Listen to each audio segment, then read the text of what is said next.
शरणं गुरुवरं वेदान्तविद्यां गुरवे गौरचन्द्राय राधिकायस्तदारै कृष्णाय कृष्णभक्ताय तद्भक्ताय वंशाकल्पतरुभ्यश्च कृपासिन्धुभ्यश्च वैदानतम् बिन्दाय तुलसीदेवी प्रियाय केशव श्री कृष्ण चैतन्य प्रभु नित्यानंद शुद्ध हरे कृष्ण कृष्ण कृष्ण हरे राम राम राम हरे हरे।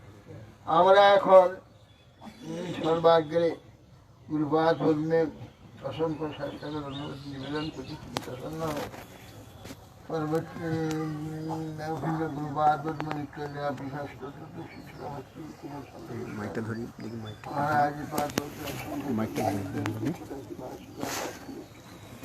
উপস্থিত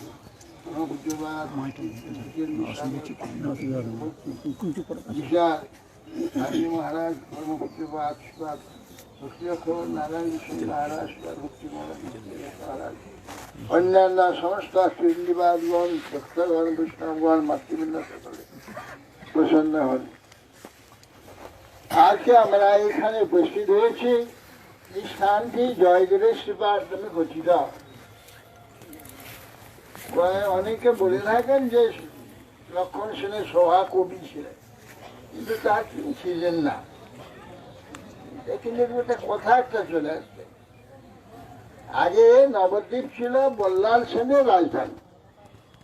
এই সময় এরা সেই ওই গঙ্গার উপাসে ওদের দ্বীপকে ওরা নবদ্বীপ বলেছে। এখন এই বাস্তবে নবদ্বীপ এইটা, মায়াপুর এইটা হচ্ছে নবদ্বীপ। পরবর্তীকালে যখন এই গঙ্গা এই পাইলে বহুদূর চলে গিয়েছিল ভাঙতে ভাঙতে, এই বল্লাল দিঘি এই উত্তর পাশটা গোটা ভেঙে নিয়েছে। এখনো বল্লাল দিঘি চিহ্ন রয়েছে, চৈতন্য মঠ থেকে আরম্ভ করে উপাসটা মুরারিগুপ্ত শিপার পর্যন্ত এখন পাহাড়গুলো রয়েছে, ওটা পাহাড় সব। আর এই মৌজার নাম হচ্ছে বল্লাল দিঘি মৌজা। আর এই বল্লাল দিঘি বল্লাল সেনের হচ্ছে একটা ভাঙাচোরা একটা বল্লাল ঢিপি আছে। আর এইখানে বল্লাল সেনের রাজধানী ছিল, সেটা আমাদের ইতিহাসে আছে, নবদ্বীপ বল্লাল সেনের আছে।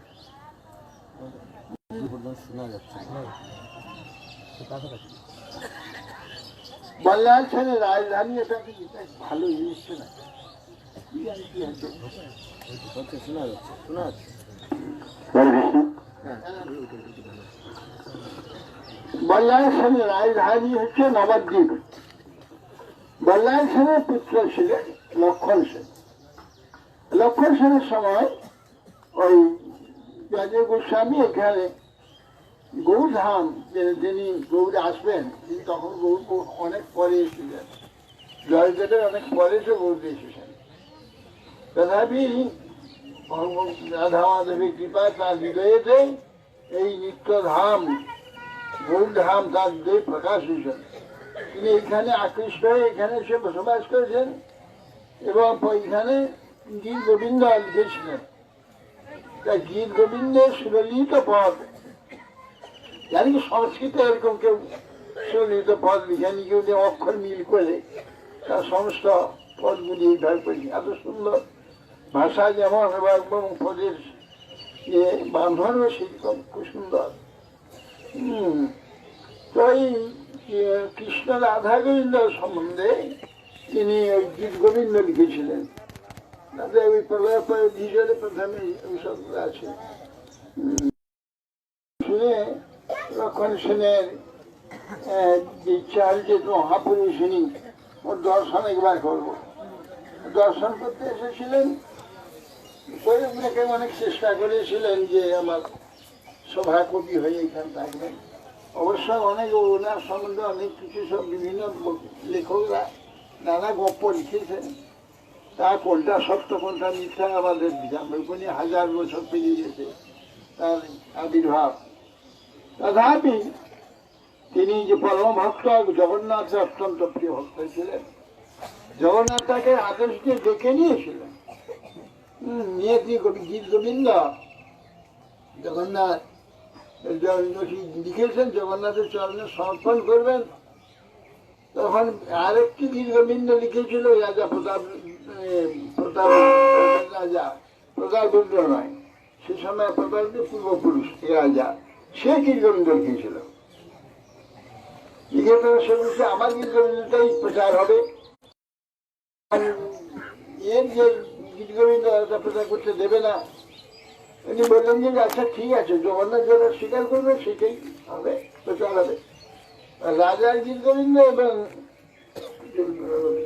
জয়দেব গীতগোবিন্দ জগন্নাথের চরণ তলে দিয়ে রাস্তার কবাট বন্ধ করেছে। সকালে যখন কবাট খুলে গিয়ে দেখে জয়দেবের গীতগোবিন্দ বুকে লিখে দিয়েছিল জগন্নাথ। সেই জন্য জয়দেব শুনে সঙ্গে সঙ্গে রাজা মূর্ছিত হয়ে গেলেন। তারপরে যখন রাজাকে বলে যে তোমার কোনো চিন্তা নেই, তোমার গীতগোবিন্দের প্রথম শ্লোকটা জয়দেব গীতগোবিন্দের উপরে দেওয়া হবে। সেই জয়দেবের গীতগোবিন্দের আগে ওনার শ্লোকটা আছে, ওই রাজার শ্লোকটা। রাজা কিন্তু জগন্নাথ যেই জয়দেবের গীতগোবিন্দ স্বীকার করেছে। আর গীতগোবিন্দের মধুর পথ হলেও অত্যন্ত মানে প্রাকৃত লোকের পক্ষে সেটা পড়া ইত্যাদি কোনো অধিকার নেই, খুব মানে উচ্চস্তরীয় রসের কথা সব আছে, সাধারণ যোগ্য নয়। যাই হোক, চম্পঘটে যিনি ছিলেন রাজা, তাই সেটা অনুরোধী আগে পড়লেন, মহারাজ পড়লেন, চম্পঘটে ছিলেন। তারপর এখানে নীলাচলে চলে যান, এবার নীলাচলে ওখানে ছিলেন তিনি। এবং এই গীতগোবিন্দের খুব প্রচার হয়ে গিয়েছিল, সেই জন্য একজন শালবেগ নামক একজন মুসলমান, সে খুব ভক্ত হয়েছিল জগন্নাথ। সে শুনেছে যে একদিন শুনেছি যে জগন্নাথের গায়েতে বেগুনের কাঁটা লাগিয়ে এসেছিল। তখন ফুট পান্ডারা চাইছেন যে প্রভু বেগুনের কাঁটা কোথা থেকে এলো। তখন জগন্নাথ স্বপ্নে বললেন যে দেখো একটা বেনের বউ বেগুন বাড়িতে বেগুন তুলছিল, আর সে গীত গোবিন্দ গাইছিল। আমার গীত গোবিন্দ অত্যন্ত প্রিয়, সেই জন্য আমি গীত গোবিন্দ যে গাইবে সেখানে আমি চলে যাব। তো সেইখানে আমি পিছনে পিছনে ঘুরতে ঘুরতে আমার ওই বেগুনে কাটা গায়ে লেগে গেছিল। তুই প্রচার করে দাও। যখন গীত গোবিন্দ জয়দেবের গীত গোবিন্দের জয়দেবের সর্বোচ্চ পাঠ হয়, দেখলাম এতে বদ্রীনারায়ণে সকালে মঙ্গল আরতির পূর্বে গীত গোবিন্দ পাঠ হয়, তারপর মন্দির করে জগন্নাথ মন্দিরে অনেক মন্দির গীত গোবিন্দ পাঠ হয়। তো গীত গোবিন্দ যেখানে সেখানে না পাঠ করে, এক জায়গায় ভালো জায়গায় বসে বেগুন তুলতে তুলতে গীত গোবিন্দ পাঠ করছে। এইটা শুনে সেই শালবেগ নামে মুসলমান ঘোড়ায় চলে যাচ্ছিল।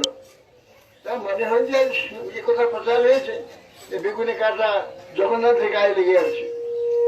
তখন বলছেন যে তাহলে আমি প্রলয় পরে দিয়ে গেলে জগন্নাথ দেখতেও সে দেখা প্রলয় পরে দিয়ে গেলে সেটা বা মানুষ বিয়ে করবে গান দিতে আরম্ভ করেছে। জগন্নাথ তো এলো না, ওই জগন্নাথ তো এলো না। ওহো, জগন্নাথের কাছে আবার জাত বিচার রয়েছে, আমি মুসলমান তো, সেই জন্য জগন্নাথ এলো না। যেই কথা মনে করেছে সঙ্গে সঙ্গে জগন্নাথ প্রকাশ সঙ্গে সঙ্গে ঘোড়া উপর থেকে নিশ্চিত নিচে পড়ে। সেই জগন্নাথের এই গীত গোবিন্দ সকলেরই প্রিয় গীত গোবিন্দ, তথাপি খুব উচ্চস্তরীয় গীত গোবিন্দ। এইভাবে তার কিছু কবিত্ব, বিশেষ কবিত্বের জন্য তার নাম কবি জয়দেব। আচ্ছা, আমি এই পর্যন্ত, এরপরে মহারাজ বিশ্লেষণ করে আরো ভালো করে বলবেন। এখন